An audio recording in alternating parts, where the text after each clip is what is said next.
What's up, everybody, and welcome back to another video on the Texas Rangers Report. And in today's video, I am going to be discussing the Rangers signing Jack Leiter. So it's been a while since the MLB Draft occurred, and I was ecstatic when they signed Jack Leiter. And there's a deadline for whenever teams need to sign their draft picks, or else you don't sign them and they don't go into your organization. And in Leiter's case, he would have gone back to college if they didn't sign him.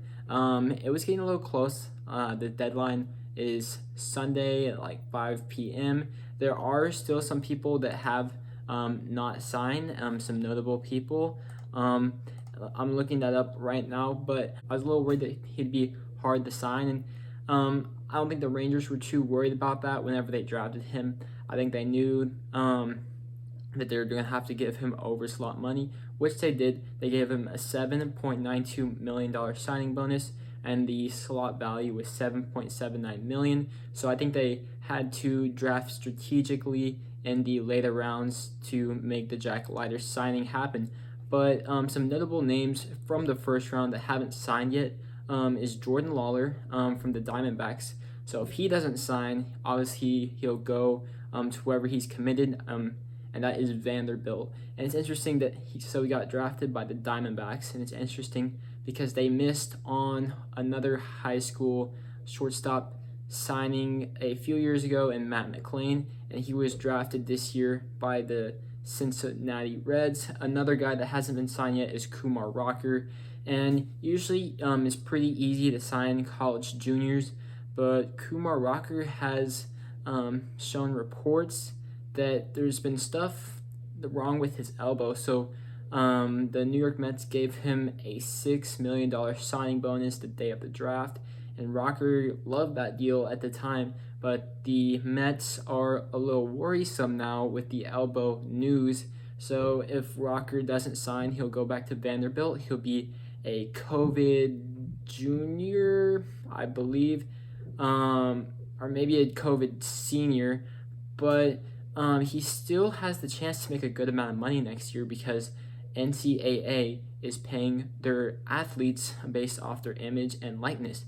And given the hype surrounding Kumar Rocker, he might be able to make a good amount of money in college and then go back into the draft, either build his stock up or keep around the same stock and get a good signing bonus as well. So if it doesn't work out for Rocker with the Mets, college route might not be so bad for him. Brady House is still unsigned with the Nationals. Khalil Watson with the Marlins, and that's it.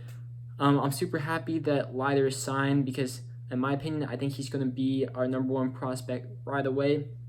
There are reports that have shown that he's not going to play affiliated ball this year, and I'm okay with that. The Rangers GM said that this is just to give him rest, given the workload that he had this year, and given that there was no baseball last year, and they don't want the same thing to happen to Leiter that's going on with Rocker with his elbow. So he's going to finish the year off of Vanderbilt. He's going to stay in their education system, and he's also going to be working out at the baseball facilities. And Major League Baseball players do train there, so I'm not worried about him being in shape for next time he pitches, or his first time he pitches for the Rangers. Sonny Gray's worked out there, Mike Minor, former Ranger, and David Price. So I'm not worried about that at all, and it just rests his arm. So I'm cool with that. And then Aaron Zavala also signed with the Rangers.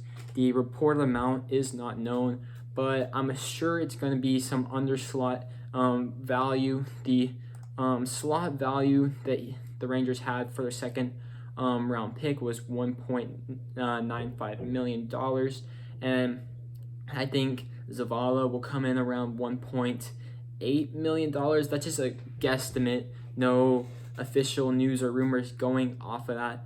But that if they sign him for $1.8 million, that gives him like $200,000 left, if I did the math right, to sign a few other guys later in their draft, because they haven't signed Larson Kendricks yet, their 8th round pick, and then from like the 11th round on to the 20th round, they haven't signed any of those guys, I believe.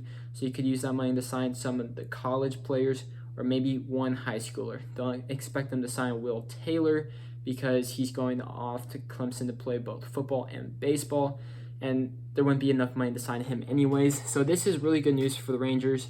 You're adding in talent, and if we didn't sign Aaron Zavala or Jack Leiter, we would have gotten comp picks next year. I didn't expect the Rangers not to sign Aaron Zavala, but Jack Leiter made me a little bit worried, but there were still days to go before the deadline came, and we got him, which is really good. If you like the video, please give it a thumbs up down below, because that lets YouTube know that my videos are pretty good, and it'll help out the channel. If you aren't subscribed, please do that right now, because I'm your #1 source for all things Rangers on YouTube. But with that being said, I'll see you on the next one.